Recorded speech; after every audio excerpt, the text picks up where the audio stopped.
আসসালামু আলাইকুম দর্শক, শুরু করছি জনপদের খবর। আমি মৃত্তিকা মোস্তফা। এখনকার সংবাদ আয়োজন একই সঙ্গে চ্যানেলের ইউটিউব চ্যানেল এবং চ্যানেলের ওটিটি প্ল্যাটফর্ম আইস্ক্রিনে লাইভ স্ট্রিম হচ্ছে। যাচ্ছে বিস্তারিত প্রসঙ্গে। শরীয়তপুর অ্যাম্বুলেন্স সিন্ডিকেটের কারণে অনাকাঙ্ক্ষিত মৃত্যুর ঘটনা বেড়েই চলছে। গত মঙ্গলবার অতিরিক্ত ভাড়ার কারণে দ্রুত অ্যাম্বুলেন্স না পাওয়ায় জমশেদ আলী ঢালি নামে এক স্ট্রোকের রোগীর মৃত্যু হয়। গত বছর একই কারণে মারা যায় এক নবজাতক। মৃত্যুর ঘটনায় 4 জনকে আসামি করে মামলা হলে প্রধান অভিযুক্তকে গ্রেপ্তার করেছে পুলিশ। শরীয়তপুর প্রতিনিধি এস এম মুজিবুর রহমানের রিপোর্ট।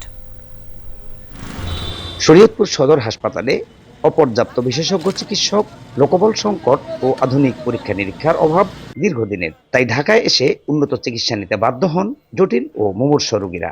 রোগী ঢাকায় আনা নেওয়ার এই সুযোগ কাজে লাগিয়ে জেলা সদরে গড়ে উঠেছে অ্যাম্বুলেন্স সিন্ডিকেট। অ্যাম্বুলেন্স পাওয়া গেলেও সিন্ডিকেটের শেকলে বন্দী থাকেন রোগীর স্বজনরা। ফেরত দিয়ে দিল।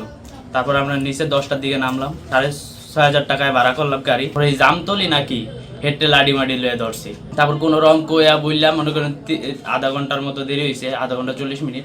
তারপর আমরা গেছি, উঠতে গেলাম, যায় নিউরোসায়েন্সে 4টার দিকে বা 3:30টার দিকে রোগী মারা গেছে। জামতলা যাওয়ার পর তারা আবার আমাদের পিছনে গাড়ি নিয়ে আইসা আমাদের গাড়ি আবার লাঠি সোটা নিয়ে আটকাইছে।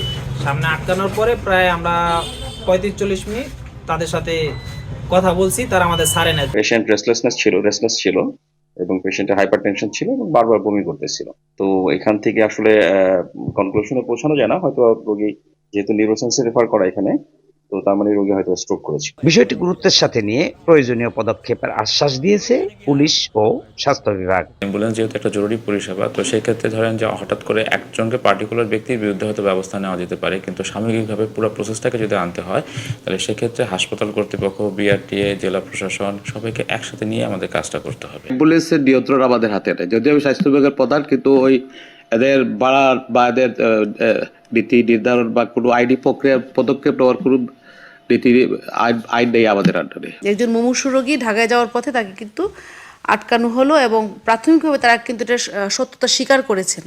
তো আজকে তারা সবাই লিখিত মুচলেখা দিল, যারা উপস্থিত ছিল, এবং সেটা যদি ব্যত্যয় ঘটায় তখন তো আমরা দেখবো, অন্য জিনিসগুলো আমরা দেখবো। অ্যাম্বুলেন্স সিন্ডিকেট নিয়ে বুধবার সন্ধ্যায় এক জরুরি বৈঠকে বসেন জেলা প্রশাসন, পুলিশ ও স্বাস্থ্য বিভাগ। বৈঠকে অতিরিক্ত ভাড়া ও সিন্ডিকেট সংকট নিরসনে কঠোর পদক্ষেপ নেওয়ার সিদ্ধান্ত হয়। এই অ্যাম্বুলেন্স সিন্ডিকেটের কারণে শুধুমাত্র অধিক ঝুঁকিপূর্ণ রোগীদের মৃত্যুই ঘটছে না, অনেক জটিল রোগীদের ঢাকায় চিকিৎসা পড়তে হচ্ছে অনেক বিড়ম্বনায়। তাই দ্রুত এই সংকট সমাধানে সংশ্লিষ্ট কর্তৃপক্ষের দৃষ্টি আকর্ষণ করেছেন জেলাবাসী। সদর হাসপাতালের সামনে থেকে S M Mujibur Rahman, channel I. দক্ষিণ পশ্চিমাঞ্চলে অবৈধ অস্ত্র উদ্ধারে যৌথ বাহিনী যথাযথ ভূমিকা পালন করবে বলে মন্তব্য করেছেন নৌবাহিনী প্রধান অ্যাডমিরাল এম নাজমুল হাসান। বৃহস্পতিবার দুপুরে খুলনা শিপইয়ার্ডে নির্মিত LCT 101-এর লঞ্চিং অনুষ্ঠানের উদ্বোধনে তিনি এই কথা বলেন। নৌপ্রধান বলেন, নির্বাচনী দায়িত্ব যথাযথভাবে পালনে নৌবাহিনী বদ্ধপরিকর। সেই সময় সামরিক, বেসামরিক বিভিন্ন উচ্চপদস্থ কর্মকর্তা এবং সংশ্লিষ্ট ব্যক্তিরা উপস্থিত ছিলেন। পরে নৌবাহিনী প্রধান admiral M Nazmul Hasan Khulna navy institute of hospitality ম্যানেজমেন্টের উদ্বোধন করেন।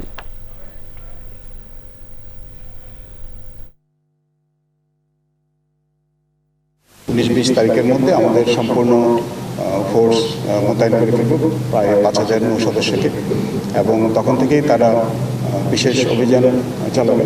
বর্তমানে আমাদের মোতায়েনকৃত নৌ সদস্যের সংখ্যা প্রায় 1800।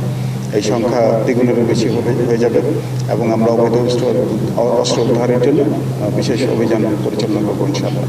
আমার বিশ্বাস যে একটি অবাধ, সুষ্ঠু এবং নিরপেক্ষ নির্বাচন অনুষ্ঠানের জন্য সশস্ত্র বাহিনীর প্রতিটি সদস্য দেশপ্রেমের সাথে, আন্তরিকতার সাথে, নিষ্ঠার সাথে দায়িত্ব পালন করবে। একটি ইনসাফ ভিত্তিক বাংলাদেশ গড়ে তুলতে হ্যাঁ ভোটের কোনো বিকল্প নেই বলে মন্তব্য করেছেন প্রধান উপদেষ্টার বিশেষ সহকারী অধ্যাপক আলী রিয়াজ। চট্টগ্রাম জেলা স্টেডিয়ামে গণভোটের প্রচার ও ভোটার উদ্বুদ্ধকরণের উদ্দেশ্যে বিভাগীয় ইমাম সম্মেলনে তিনি বলেন, দেশের মানুষ দীর্ঘদিন ধরে নিপীড়ন, গুম ও খুনের শিকার হয়েছে। নিজের ভোট নিজে স্বাধীনভাবে দিতে চাইলে জনগণকে হ্যাঁ ভোট দিতে হবে। জুলাই সনদ প্রসঙ্গে তিনি বলেন, সনদ পাশ হলে সংবিধান থেকে বিসমিল্লাহ ও ৭১ মুছে যাবে, এমন প্রচারণা সম্পূর্ণ ভুল ও বিভ্রান্তিকর।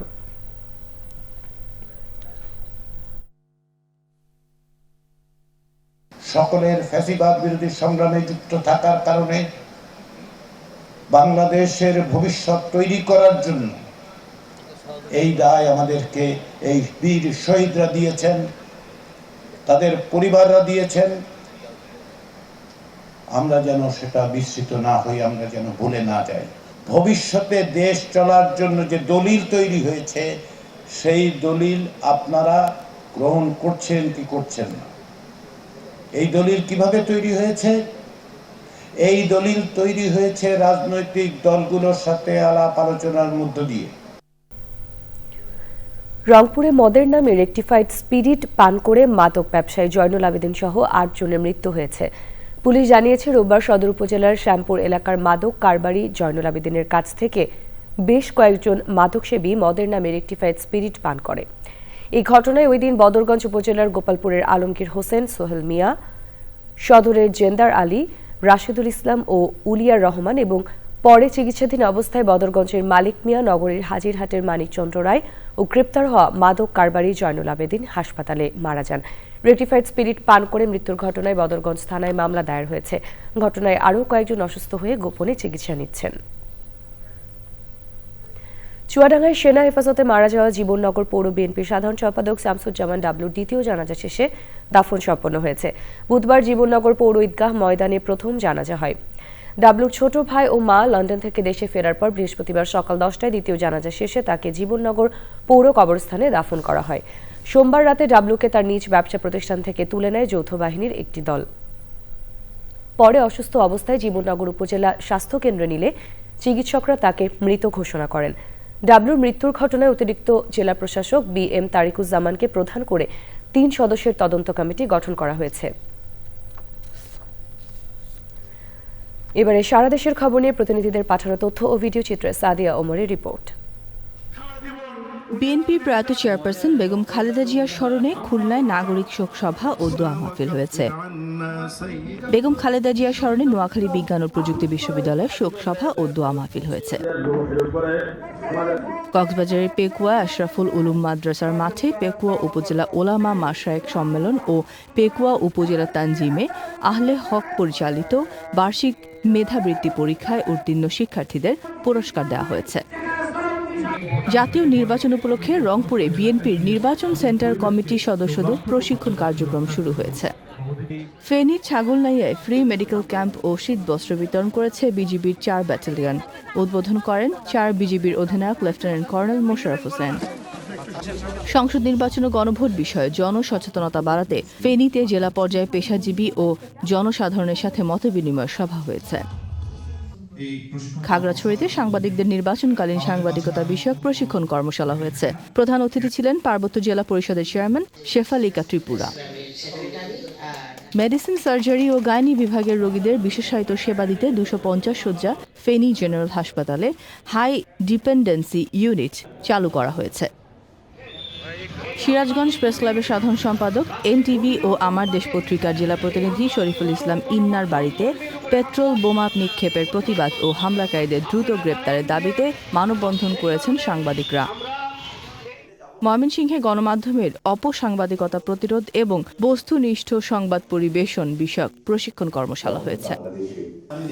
লক্ষ্মীপুরে জেলা আইন শৃঙ্খলা কমিটির মাসিক বিশেষ সভা হয়েছে। সভাপতিত্ব করেন জেলা প্রশাসক SM মেহেদি হাসান।